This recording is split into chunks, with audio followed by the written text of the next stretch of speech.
So welcome everyone to the last session about Azure VMware Solution or AVS. My name is Shahrouz Lahiji.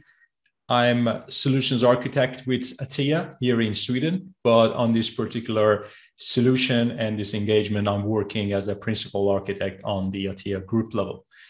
And with me here today is Dheeraj Goyal. So please go ahead and introduce yourself. Dheeraj. Yep. Hi, everyone. I'm Dheeraj Goyal. I am the technical specialist for AVS at Microsoft, and I have been working with Microsoft since last 2 years. And I am basically, helping customers to deploy AVS into their environments and, for the POCs and for their production deployments as well. Thank you very much. And one thing I just want to mention is we also have a customer with us today, Geir. And after our presentation, after my presentation and Dheeraj's presentation, we would like to ask Geir to come up and speak with us, answer some questions, and share his experience about AVS. All right. So regarding the agenda, as I said, I'm just going to quickly go through AVS service overview and networking concepts. And then I just hand it over to Dheeraj. He's going to look at AVS from the backup and DR options perspective, which is more relevant to what we were discussing so far on this VMUG event. And as I said, we're going to have some time talking to Geir from Uloba, which is one of the very first customers in the Nordics that has started using AVS. And then we're going to have a Q&A session for 5 minutes at the end. Regarding AVS or Azure VMware Solution is VMware SDDC stack implementation natively on Microsoft Azure. So you're going to get VMware Cloud Foundation basically plus HCX, which includes vSphere, vSAN, NSX, and also HCX on the VMware, these VMware products on Azure data centers natively.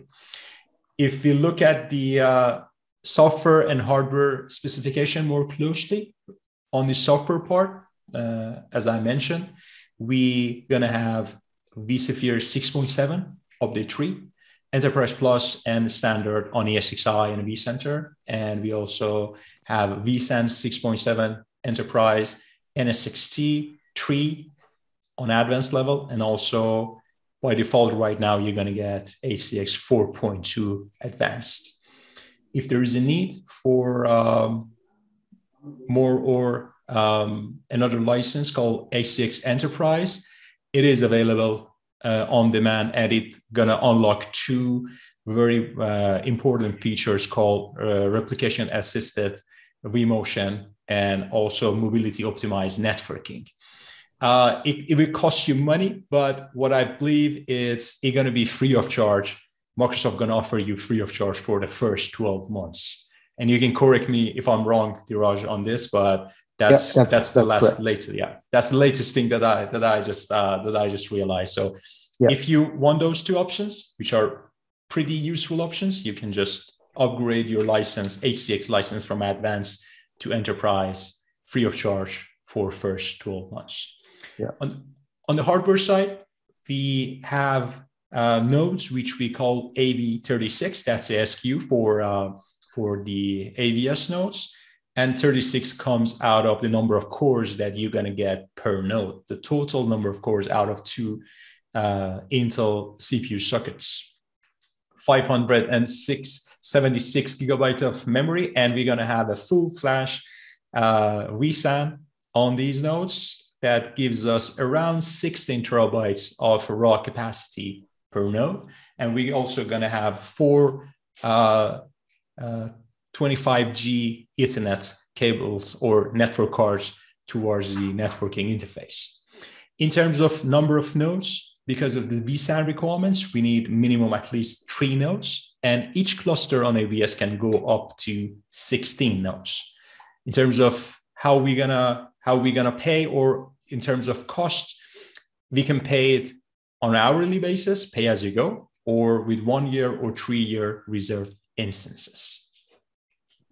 One thing that is really important, and when I personally talk with most of our customers, and like for Uloba is also another example of this, and I know that is customers, they just want to leave behind those operations that are very low end and they wouldn't bring any benefits or any additional values to their organization.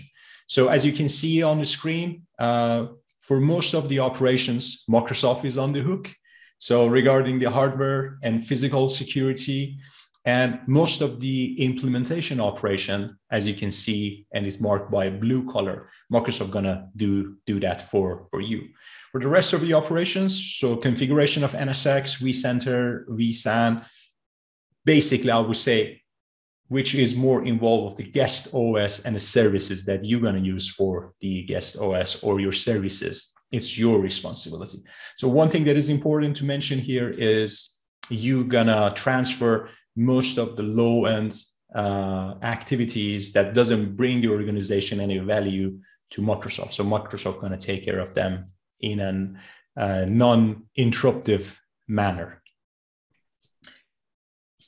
In terms of the architecture and how we're gonna connect and how we're gonna build up this infrastructure, and most of customers that they are looking into AVS right now, they are looking to build a more of a hybrid infrastructure.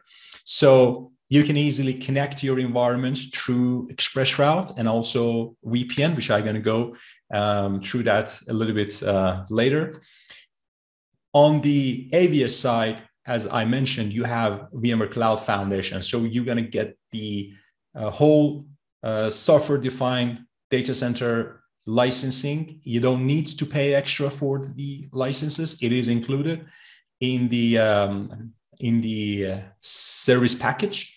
And together with connectivity to the Microsoft Azure backbone, you also have the possibility and option to connect to the native Azure services, for example, artificial intelligence or other services like blob storage. So in terms of application modernization, if you want to modernize your application or if you want to use more of a PaaS infrastructure and services, it is also available, and you're going to take your workloads more closer to those services on the Azure infrastructure. One question we usually get here is if we need to have NSXT on-prem.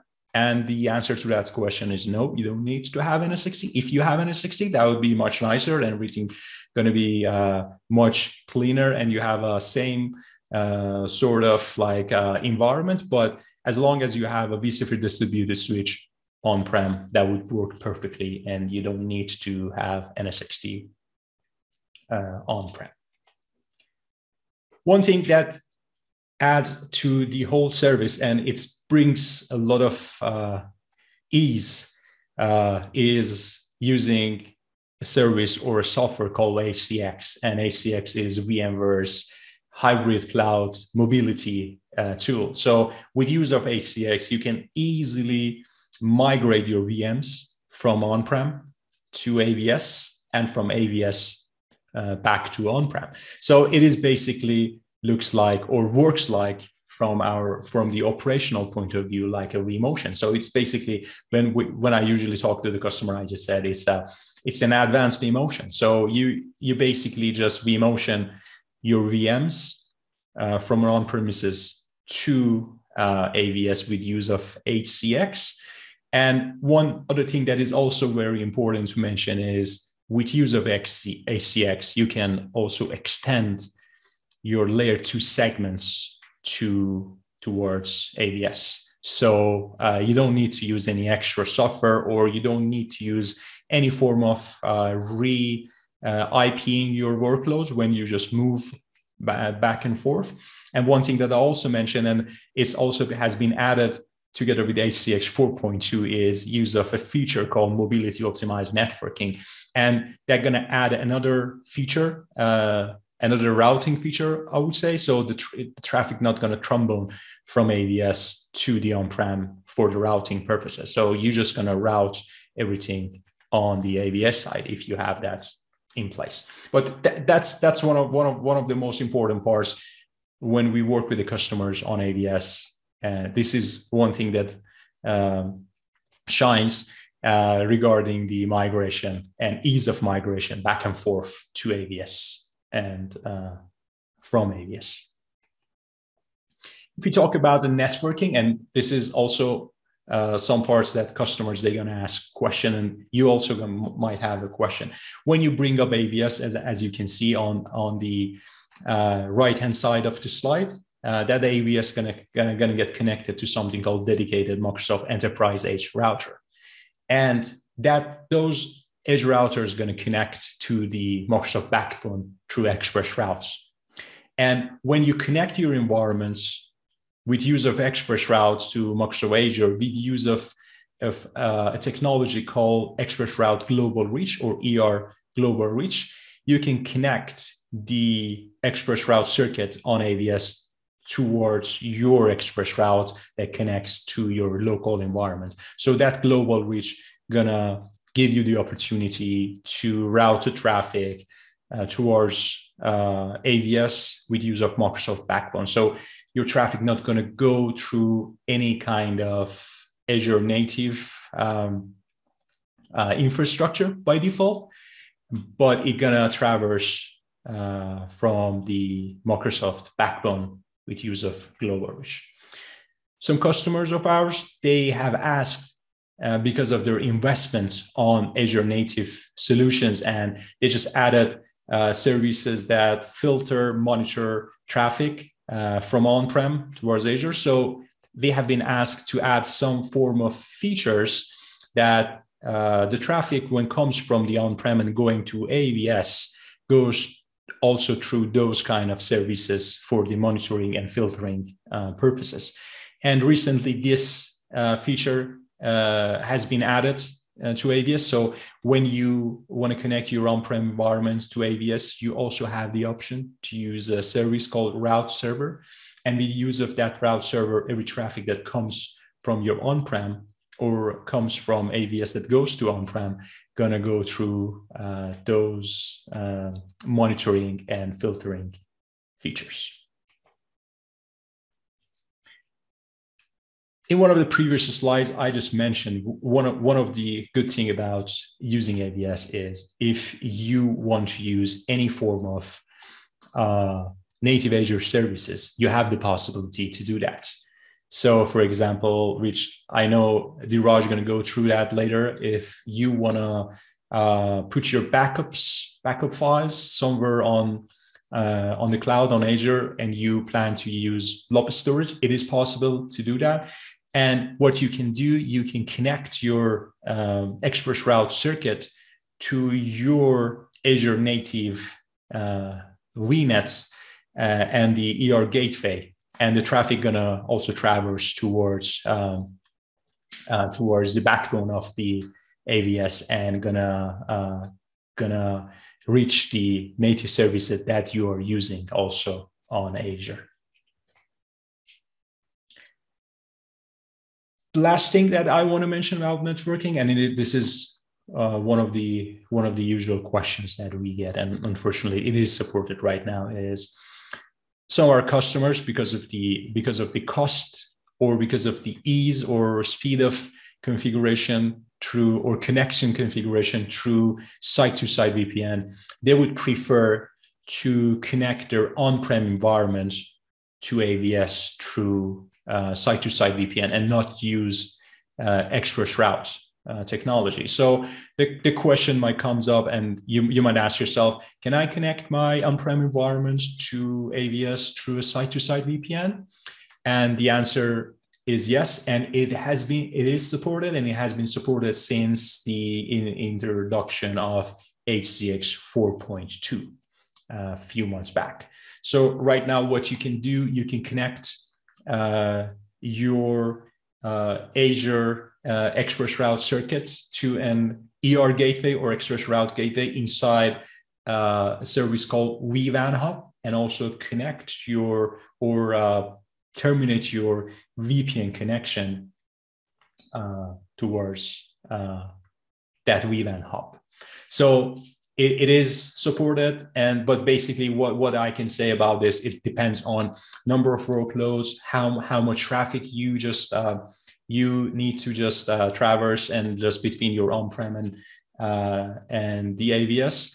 And there is also a minimum bandwidth requirements or consideration that should be in place, which I believe is 200 megabits per second. So what we ask customers is to have at least 200 megabits per second internet bandwidth on that VPN site-to-site gateway.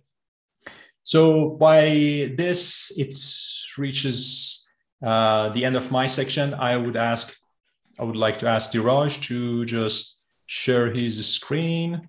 Yep, sure. And continue. Okay.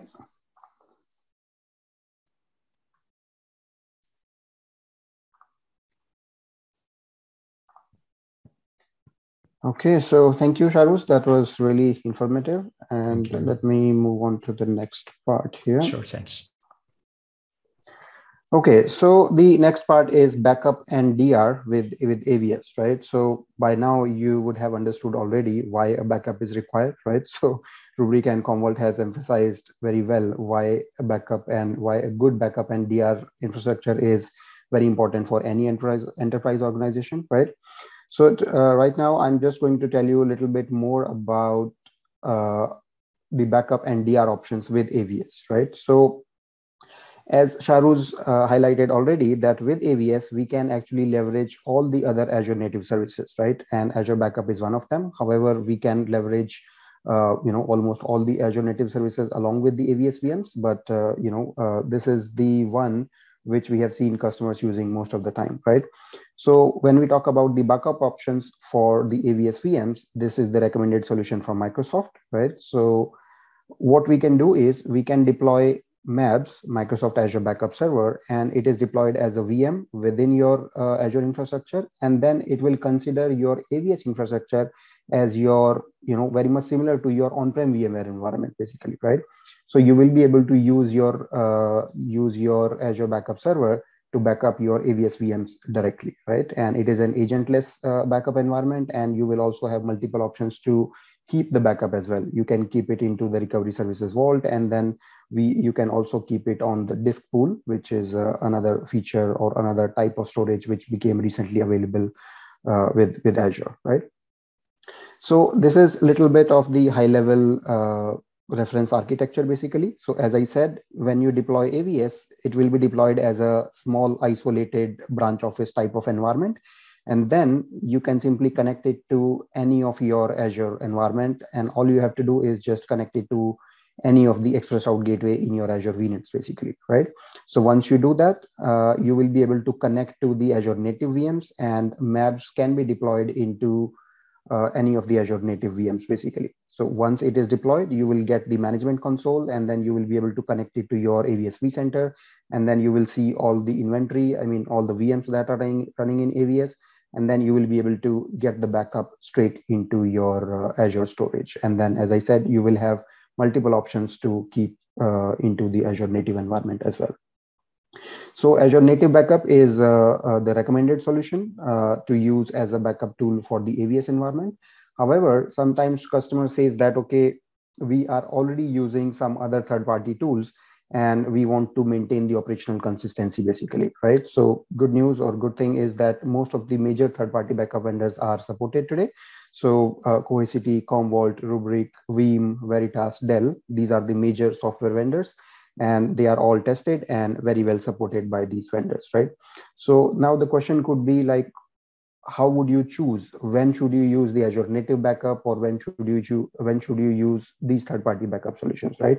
So the answer is simple, like what exactly is your strategy from your on-prem perspective, basically. So if you want to maintain the operational consistency, for example, if you are using Rubrik or Commvault already in your on-prem environment for backing up your on-prem VMware VMs and your on-prem stuff, basically, then you can use the same solution to back up the AVS VMs as well, right? In that way, you do not have to, manage or learn different environments or different tools. You will be able to maintain the operational consistency, and you will be able to use the same tool across your on-prem and your cloud AVS environment as well. Okay. So in short, we have Azure Native Backup Environment as the recommended solution. And then the major backup solutions are also supported with AVS VMs. Next important point is DR, disaster recovery, right? So this is also an important aspect of any enterprise organization, I would say. So we have four major options. First one is VMware SRM, Site Recovery Manager. So let me just go through them one by one. So this is a GA solution, which actually became GA recently, just a couple of months back. And this is a solution which is quite popular in most of the customers' on-prem environments, basically, right? So if the customer has, let's say, two sites, so, two on-prem sites, they usually consider those as one as the primary site and second site as the DR site. So same way, now with AVS, what you can do is you can use SRM to use AVS as a DR site. So that is one scenario, right? And so that is SRM for on-prem to AVS site. So you do not need to consider AVS as your production site. You can consider AVS as a DR site, and you can use SRM to configure that, for the replication between your on-prem and AVS environment.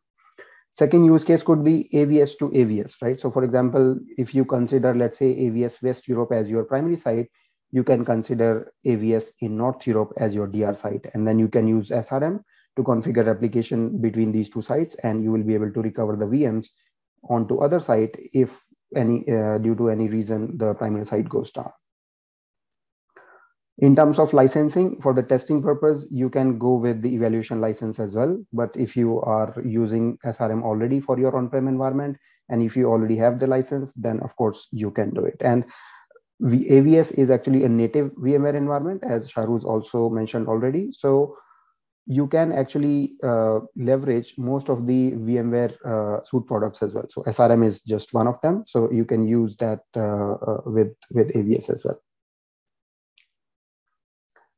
Next solution is, in fact, I would say it is a good solution, Jetstream. So Jetstream is a third-party DR solution, which is right now GA. And what it gives you is the ability to have the DR between either on-prem to cloud, like on-prem to AVS, or between cloud to cloud, one AVS site to another AVS site. And the good thing about this solution is that it doesn't, force you to have the DR infrastructure on the DR site as well, right? So it works very much similar to the ASR solution, which is Azure Site Recovery, in which you will be able to replicate from your on-prem environment to the Azure storage, be it your blob storage or whatever ANF or the cheap storage options that we have in Azure. So you will be able to replicate the data from your on-prem environment to the storage in Azure, and then you will be paying only for the storage. You don't have to pay for the DR infrastructure at the DR site because you are not going to run that all the time, right? So you will continue to replicate into the blob storage or into the Azure storage. And then only in case of a DR event, you will need to provision the AVS cluster. And then this Jetstream tool will be able to offload the data from your blob storage into AVS environment, and you will be able to recover the VMs out of it.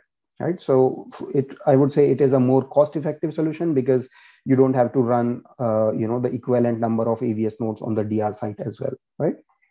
So this is a good thing about this particular solution, and it also does not require any agents to be installed. It works on the YO filter technology at the backend, and that's why it is supposed to be more, I would say, robust and reliable. Right. And this is just a high-level reference architecture. As I said, if this is your on-prem site or your primary site, you will be able to replicate into the blob storage, and then you will be replicating into the blob storage, and you do not need to run the equivalent capacity or AVS infrastructure on the DR site, right? You will continue to replicate here.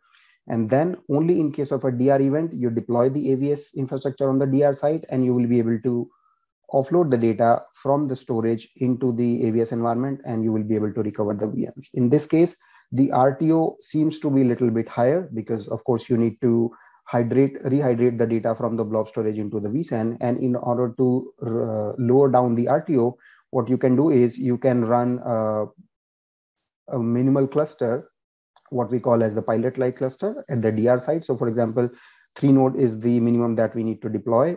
So you can run a 3-node cluster all the time on the DR side. so that you will be able to save time to actually configure the cluster again, right? So that way you will keep the RTO down for your critical applications. And then in case of a DR event, all you have to do is just scale up the cluster, just add more nodes to the existing 3-node cluster, and then offload the data from the blob storage into the AVS vSAN storage, right? So this is what Jetstream does. So from the operational perspective, it is quite similar to ASR, where it replicates into the storage only, and then it provisions the VMs, only in case of a DR event. Okay, so that is the second solution that we have available today. Apart from that, Zerto is also a popular DR solution, right? So that is also available today. And I don't have to explain the overall technicalities here, but I can tell you the use cases or the scenarios that it supports today, right? So you will be able to configure the DR to AVS from your on-prem. So on-prem to AVS, that is one scenario. And then second could be where you are running, let's say, AVS in one site, and you can just configure another site as your DR site. So AVS to AVS is also possible. And then you can also use it for configuring DR between AVS to Azure native as well, right? So if you are already familiar with Zerto, and if you are already using Zerto in your on-prem environment, then this is also a supported solution, and you can use that as well.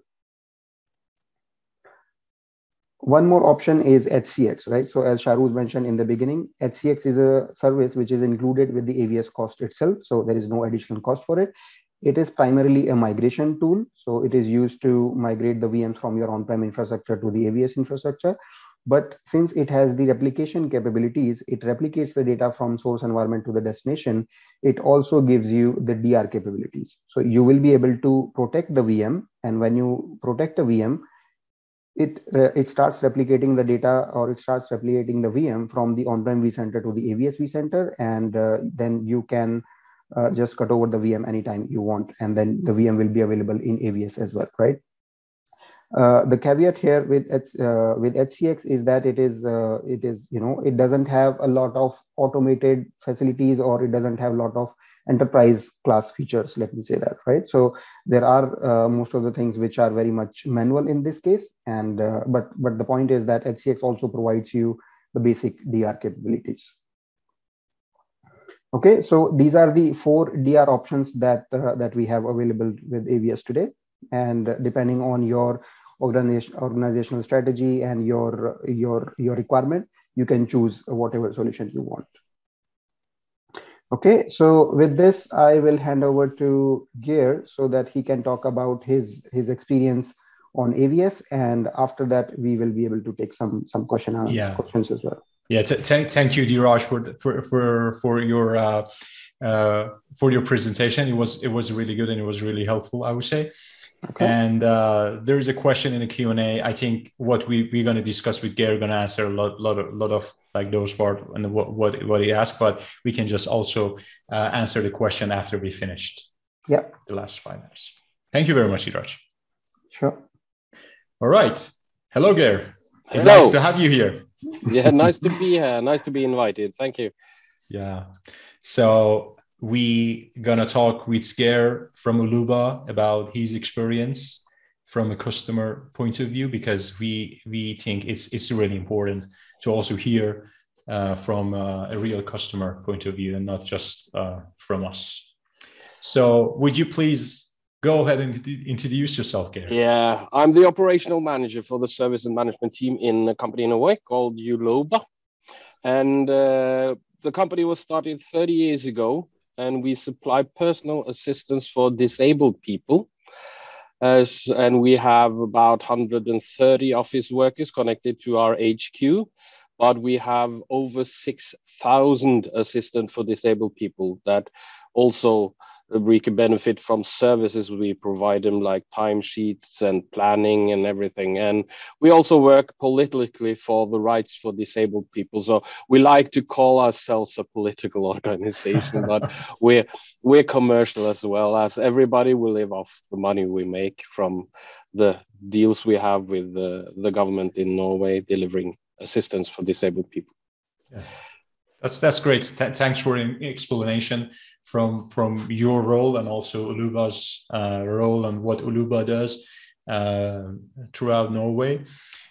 When I get in touch with the customers and talk about AVS, one question that they usually ask, sometimes they ask this in an ease, sometimes they ask it like more with like more with some form of like question that they just want to know, why should we use AVS? That's a question I get usually. And I would like to ask you, what were the main reasons that Uloba used AVS or choose AVS? Yeah, we are lucky enough to have a board and leaders in Uloba so that sees the value in moving to the cloud, buying platforms and buying services out there instead of setting them up ourselves. And that makes our journey to the cloud much easier. You have to have the leaders and the board on your side for the journey to the cloud. That was the first hurdle we started with a few years ago. And we started a few years ago with our journey, and unluckily enough, the option available then was a hybrid mode that we are still struggling to getting rid of today. But we are moving our clients, and we are also moving our clients over to Microsoft Surface computers. We are setting them up through Intune and everything like that. And we were standing at a crossroads of investing money in new hardware on our on-prem data center, and or getting rid of it. Some way on moving on to service as a platform, hardware as a service, as everything.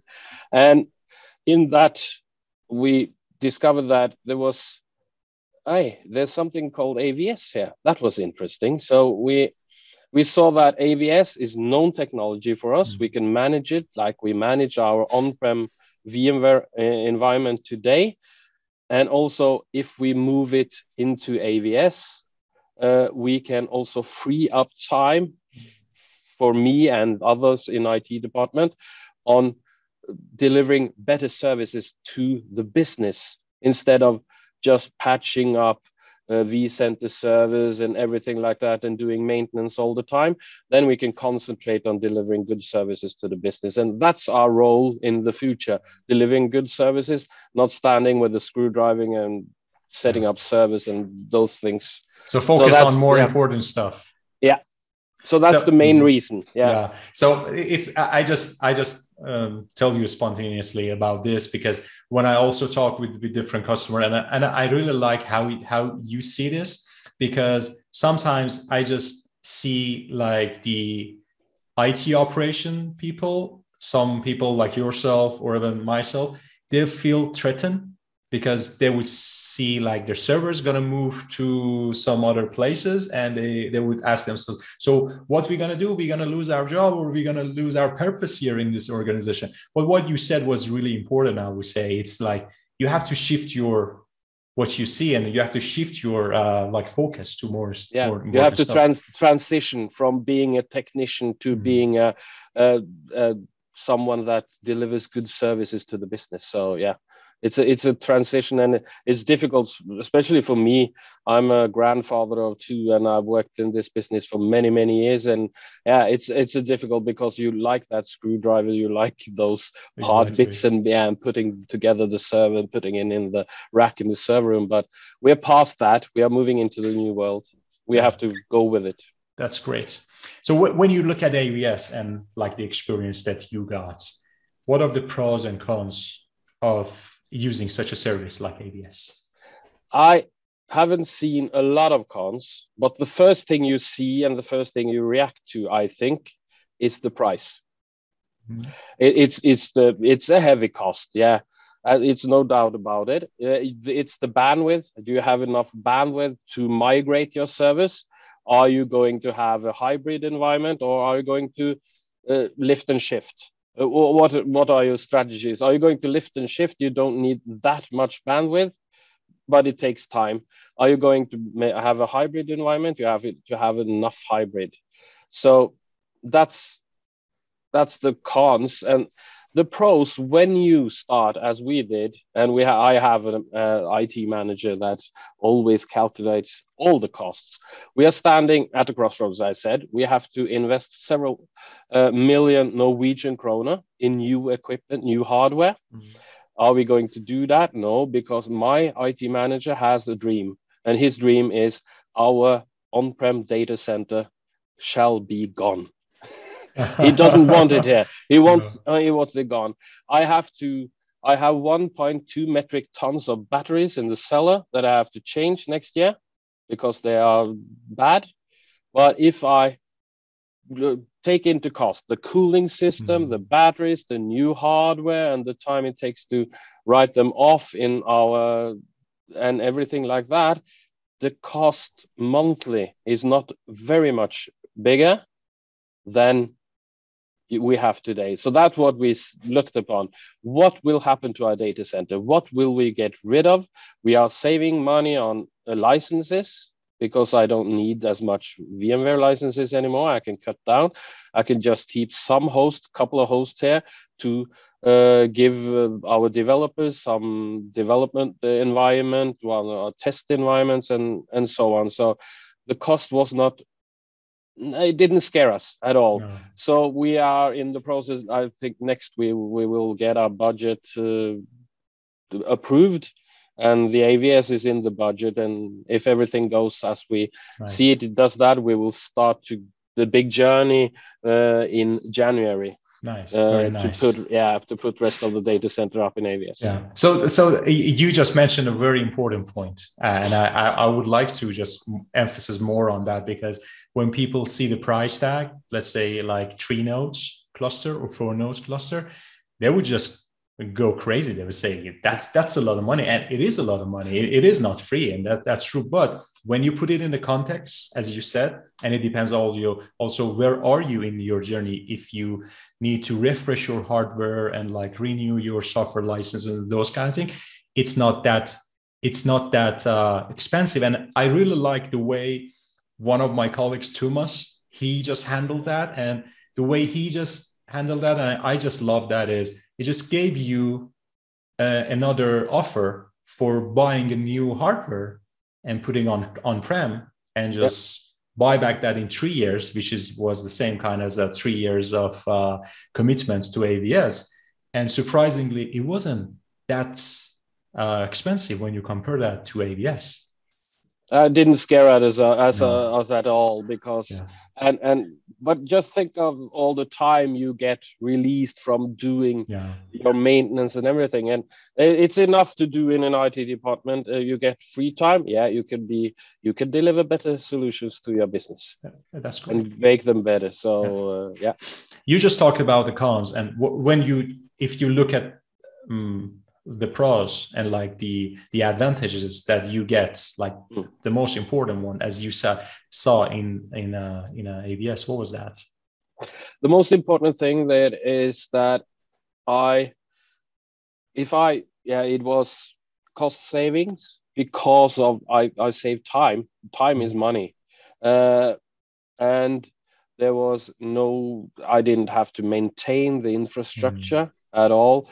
The ESXi host, I can just let go. It's Microsoft's problem, not mine anymore. I can just have a good system for patching up my VMs and everything, make them more automated and everything as I have today. So it's a weight off my shoulders. That kind of managed services that I mentioned earlier. So that was a big thing for you. That was a very big thing for us, and we have some old chassis from HP that we use for our hosts, and if I would to buy new hardware now, I had to go another way with that, so it would have been an expensive. And I can, just for the listeners, I can say that we have opted for a 4-node solution, which is a bit more than a minimum, and it brings extra costs to it, but even then, it didn't scare us, because if you remember, and that's the main problem here, don't just look at the cost versus how to buy new servers, but because you save money on other things like electricity, cooling, UPS, and the room you have to make spare parts, everything like that. So it was when Atea presented the calculation for us as an IT department, it was a no-brainer. That's nice to hear. So one thing I would like to also know, and I would like to hear your opinion about throughout this process, how Atea helped you throughout this journey. Oh yeah, we use Atea as a supplier for many things. So from consultants to hardware and machines and everything. And it was naturally for us to call Atea to see, do you have any experience? When I discovered AVS and read about it, do you have any experience? And I think it took one day for our key account manager to find you, Shahrouz, and say, yeah, we have a nice guy in Sweden that maybe can help us. And that started the ball rolling, and we set up a proof of concept solution. We shifted over, we took a lift and shift over one of our SharePoint farms, and everything was smooth. And we, instead of building a new network on the AVS side, we just extended the network through our VPN connection. We have a VPN connection. And what I have experienced after that, not to just to pat you a little on the shoulders, or you do that with Atea, I have had suppliers call me afterwards trying to sell me stuff and software. And when I tell them where we are in our journey out to the cloud, they usually said, I don't think we have anything to offer you. Hope you have a nice day, and they hang up. And that's a little it's fun.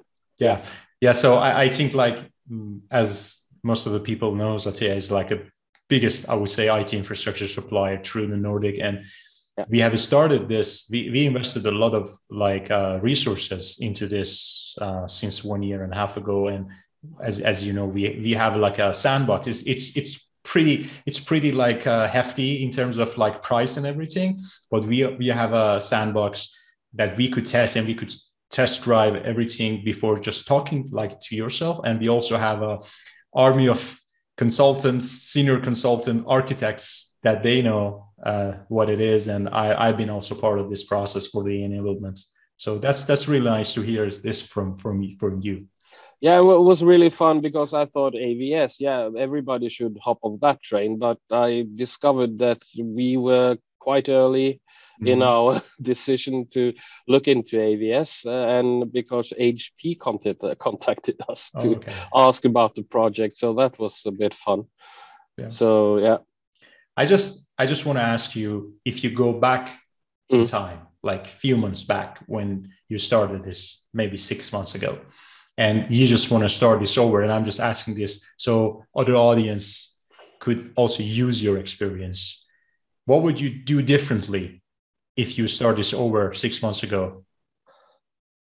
I would plan a little better, because it was a fast moving train when we set it in motion, and we plan very, very good ahead what you're going to do, what it is going to cost, and as I said before, what you're going to save in costs, and do a good calculation of that. Because if you don't work in a company that has the board and the leaders on board with your journey to the cloud and cloud systems, you're going to have a problem telling them, because they only see the money.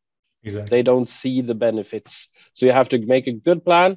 And when you are coming to the stage you're going to migrate over, so migrate with it takes a lot of time. It's not an on-prem vMotion. It takes a lot of time. And as we experienced in our proof of concept solution, we had a server with a 1 tera disk, and it made us it made us some problems, but we made it in the end. But the migration between AVS and on-prem, that was fun to do. One of the exercises we did would take one server, 2019 Microsoft 2019 server from on-prem, moving into AWS, and at the same time we took the same type of server and moved it from AWS to on-prem, and we had a ping going on both the servers to each other, and during the migration I think we lost one ping.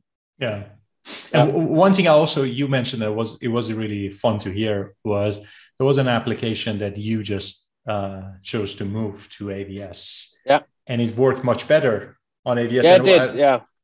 And I get surprised. And when I say that to everyone, they say, how it's possible? But it's, when I thought about it, it was a no-brainer because I moved I had a SharePoint farm with 5 servers in them. And I moved it over to AVS, and I have a document library there. And I started opening and closing and saving documents and doing some tests and everything, and interacted faster. But I was on newer hardware. Exactly. I wasn't on my old hardware. I was on hardware with better components and everything. So that was a no-brainer. Yeah, but it's still because of like the networking, when you put that in a networking context, it is still interesting, even though it's on a newer hardware, but it is still interesting, like to have it like to have a very good performance. Yeah.